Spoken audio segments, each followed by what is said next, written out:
আমি তার সামনে থেকে বসে থাকবো, পিছন দিক থেকে হামলা করব, ডানে থাকবো, বা দিকে থাকবো, তাকে একেবারে সারাউন্ডিং চারিদিক থেকে ঘেরাও করে ফেলবো। আমি শয়তান বলছে, আল্লাহর সামনে চ্যালেঞ্জ করে বলছে অবশ্যই এই কাজটা আমি করব। আর আল্লাহ রাব্বুল আলামিনকে বলছে ওয়ালা তাজিদু আকসারুহুম শাকিরিন, আপনি তাদের অধিকাংশকে শুকরগুজারীদের অন্তর্ভুক্তই পাবেন না। আপনি যে তাকে সৃষ্টি করছেন বেমালুম সে ভুলে যাবে, সে জাহান্নামীদের কাতারে চলে যাবে, সে দুনিয়া ভোগীদের কাতারে চলে যাবে, সে ইস্তারাউ বিহি সামানান কলিলা, কোরআন শিখলেও উচ্ছিষ্ট ভোগীদের কাতারে যাবে। এই কোরআন বিক্রি করে সে উচ্ছিষ্ট ভোগ করবে, এখান থেকে ইনকামের ধান্দা করবে, মানুষের হেদায়েতের জায়গায় সে যাবে না। সুতরাং এই রাস্তাটাকে আমি দেখাবো, সোজাসুজি কোরআন থেকে তাকে বিমুখ করার চেষ্টা করব। যদি এই জায়গা থেকে বিমুখ করতে না পারি তাহলে ছদ্মবেশ ধরবো, ছদ্মবেশ ধরে ওই দারুন নদওয়ার বৈঠকে যেরকম ফেরেশতা সেজে গেছিল, দাড়ি টুপি পরে একবার দরবেশ সেজে গেছিল, ওরকম দরবেশ সেজে আসবে, বলবে যে না এটাই ভালো, খানকা দাও, পীরের দরবারে যাও, এই করো, ওই মান্নত করো, আরে ওই জায়গায় যায় না, মায়ের খাওয়া লাগবে, শুধু ইমামতি করো, চুপচাপ বসে থাকো, কত কিছু যে শিখাবে, ওজিফা তেলাওয়াত করা, এইগুলা রাসূলের জীবনী, বিপ্লবী একটি জীবন, এইটা অধ্যয়নের দিকে শয়তান আপনাকে কখনোই নিতে চাইবে না। এরকম নানা ধরনের প্ররোচনা শয়তানের আছে, যে প্ররোচনাগুলো সে ছদ্মবেশে খুব সহি নিয়তে খুব সুন্দরভাবে করে থাকে। আমাদের সমাজের অধিকাংশের ক্ষেত্রে এই কাজগুলো করে থাকে। কোরআন পড়ে কিন্তু কোরআনের আসল হাকিকত বুঝে না। আল্লাহ রাসূলের উপরে কোরআন রিভিলড হয়েছে, নাজিল হয়েছে, অথচ রাসূলের জীবনীটা স্টাডি করে না। কোরআনকে বুঝতে গেলে তো you must have to study the whole lifestyle of prophet Muhammad সাল্লাল্লাহু আলাইহি ওয়াসাল্লাম। এইটাই হচ্ছে কোরআনের বাস্তব নমুনা, কিন্তু এইটাকে সে পড়বে না। কোরআনকে বিমুখ করে দেওয়ার জন্য সে এই জাতীয় ফন্দি আটবেই, চারিদিকে ঘেরাও করে রাখবে। তো শয়তানের এই চ্যালেঞ্জ শোনার পরে আল্লাহ রাব্বুল আলামিন কি বলেছিলেন? ক্বালা খুরুজ মিনহা মাজউমাম মাদহুরা, আল্লাহ তাকে বলেছিল যে তুই এখান থেকে বের হয়ে যা, তুই লাঞ্ছিত হ, তুই অপমানিত হ। আর এই কথাও জেনে রাখ, যে ব্যক্তি তোর অনুসরণ করবে, লা আমলা আন্না জাহান্নামা মিনকুম আজমাইন, তাদের সবাইকে দিয়ে আমি জাহান্নাম পরিপূর্ণ করে ছাড়ব। এবার দেখি তোর অনুসরণ কে করে। তবে হ্যাঁ, চারিদিক থেকে তুই মানুষকে ঘেরাও করে রাখবি, কিন্তু এক পাশ তো খোলা থাকবে, আসমানের দিক। আল্লাহ রাব্বুল আলামিন রহমত বর্ষণ করে তাদেরকে আল্লাহ রাব্বুল আলামিন হেফাজত করবে, যদি সে আল্লাহ রাব্বুল আলামিনের কাছে ক্ষমা চায় এবং ফেরত আসার মানসিকতা তার ভিতরে থাকে।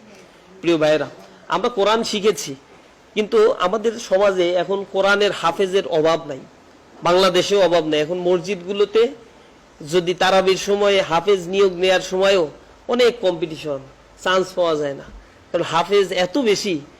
একটা মসজিদে 4-5টা করেও হাফেজ রাখতে হয়।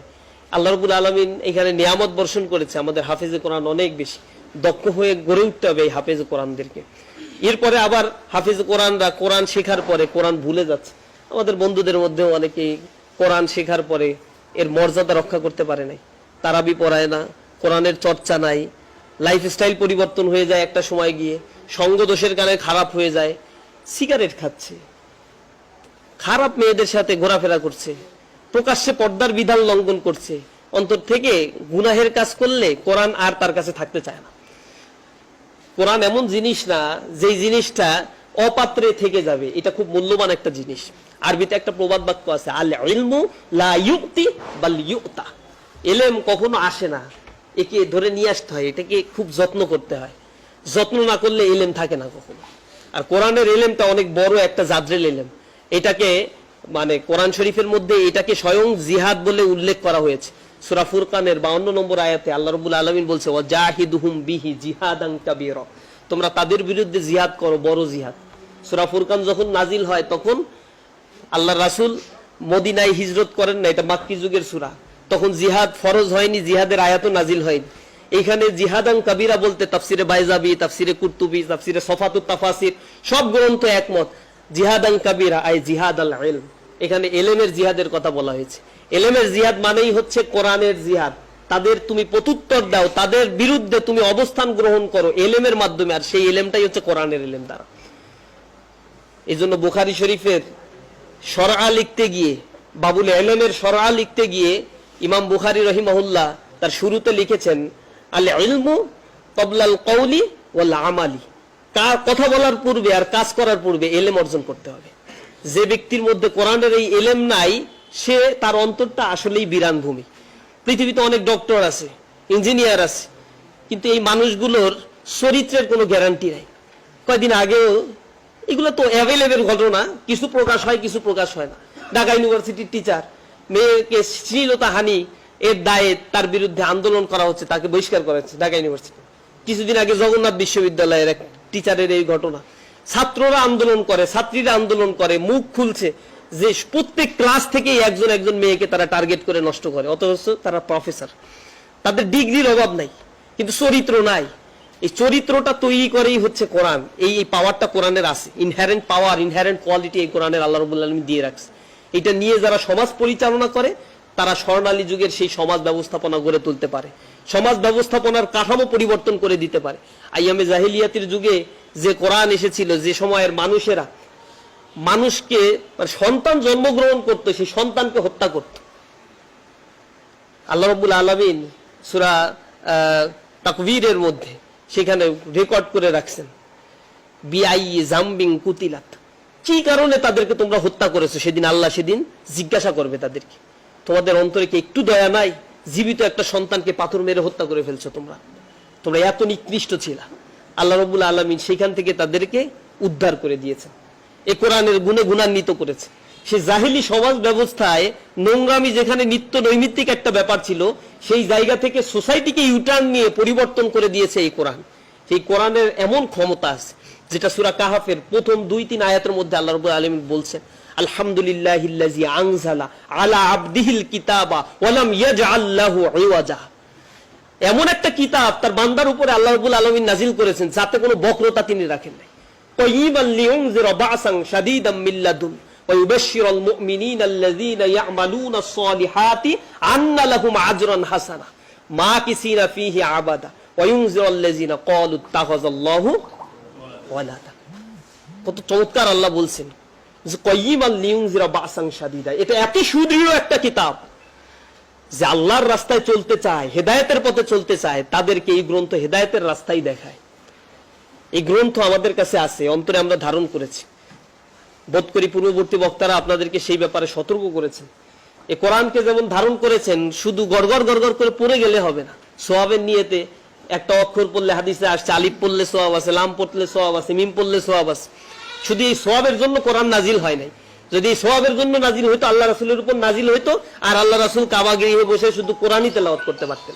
তাকে 82টা যুদ্ধে অংশগ্রহণ করতে হতো না, নিজের দান মোবারক শহীদ হতে হতো না, শত শত হাজার হাজার সাহাবীর জীবন দিতে হতো না, রাষ্ট্র পরিচালনা করতে আল্লাহ রাসূলের হতো না। এগুলো করতে হয়েছে আল্লাহ রাসূলকে স্বয়ং। তিনি যদি আপনাকে আপনার আমার আদর্শ হয়ে থাকে, তাহলে ওই আদর্শটাই আমার জীবনে বাস্তবায়ন করাটাই আমাদের জন্য ফরজিয়াত, এটা কর্তব্য। কারণ কোরআনে আল্লাহ রাব্বুল আলামিন বলেছেন, যে ব্যক্তি আমার অনুসরণ করবে ফাত্তাবিউনি ইউহিব্বুকুমুল্লাহ, আমার অনুসরণ করলে, আল্লাহ রাসূল বলেছে যে আমার ইত্তেবা করো, তাহলে আল্লাহকে তুমি ভালোবাসতে পারবা। এবং আতিউল্লাহ ওয়া আতিউর রাসূল সূরা নিসার 49 নম্বর আয়াতে আল্লাহ রাব্বুল আলামিন বলেছে, আল্লাহ এবং তার রাসূলের আনুগত্য করবে, এটা ফরজ একটা কাজ। এই আনুগত্যের বাইরে যাওয়ার কোনো স্কোপই নাই। সুতরাং শুধু তেলাওয়াত করে ফায়দা হাসিলের জন্য কোরআন মুখস্থ করা আমাদের জন্য শোভনীয় হবে না। আমরা আহ্বান জানাই, ইসলামী ছাত্র শিবির সেই কাজটাই করে। ইসলামী ছাত্র শিবির ছাত্রদেরকে কোরআনের আন্দোলন, তরুণ ছাত্র সমাজের কাছে ইসলামের আহ্বান পৌঁছে দিয়ে তাদের মাঝে ইসলামিক জ্ঞান অর্জন এবং বাস্তব জীবনে ইসলামের পূর্ণ অনুশীলনের দায়িত্বানুভূতি জাগ্রত করাই হচ্ছে আমাদের কাজ।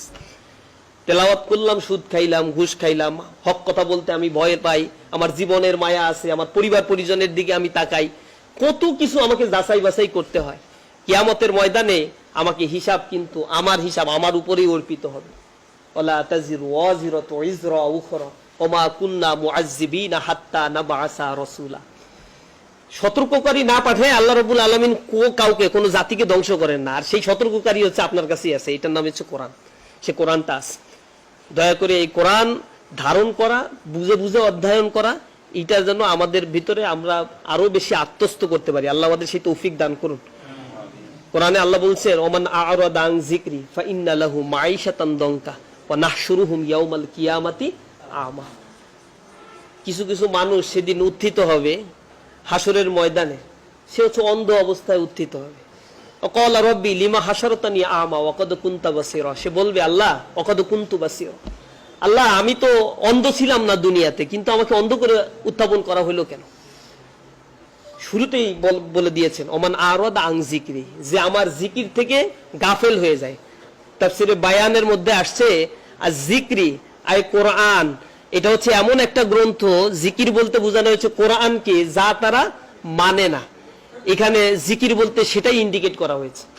যে ব্যক্তি কোরআন তার সামনে আছে, কোরআনের দাওয়াত সে পেয়েছে, অথচ কোরআন সেক্ষেত্রে মাহরুম হয়ে গিয়েছে, তাকে বলা হয়েছে ওমান আরাদা আন যিকরি ফাইন্না লাহু মাঈশাতান দঙ্কা, সে অন্ধ হয়ে উঠবে কিয়ামতের ময়দানে।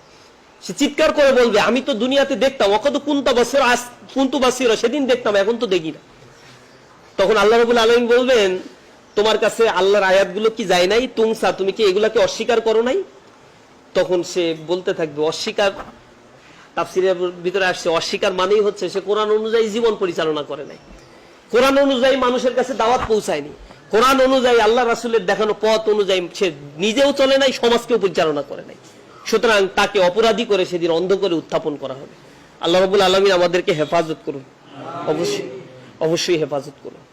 কারণ কোরআন থেকে যদি গাফেল হয়ে যাই আমরা, কোরআন থেকে যদি নিজেদেরকে ডিটাচ করে ফেলি, তেলাওয়াতের মধ্যেই নিজেদেরকে অভ্যস্ত করে ফেলি, তাহলে অবস্থা হবে ওই যে ইত্তাখাযু হাযাল কুরআনা মাহজুরা। আল্লাহ রাসূল সেদিন আল্লাহ রাব্বুল আলামিনের আদালতে মামলা করবে একটা, সে মামলাটা হচ্ছে যে ওয়াকাল রাসূল ইয়া রব্বি ইন্না কওমি ইত্তাখাযু হাযাল কুরআনা মাহজুরা, নিঃসন্দেহে আমার কওমের লোকেরা আমার পরবর্তী সময়ে তারা কোরআনকে অবহেলার বস্তুতে পরিণত করে দিয়েছিল। আল্লাহ রাব্বুল আলামিন যেন সেই কাতারে আমাদেরকে শামিল না করেন। প্রিয় ভাইরা, আমি আপনাদের জন্য প্রাণ ভরে দোয়া করি, হাফেজরা যতদিন আছে এই ষড়যন্ত্র যারা করে ইসলামকে পৃথিবী থেকে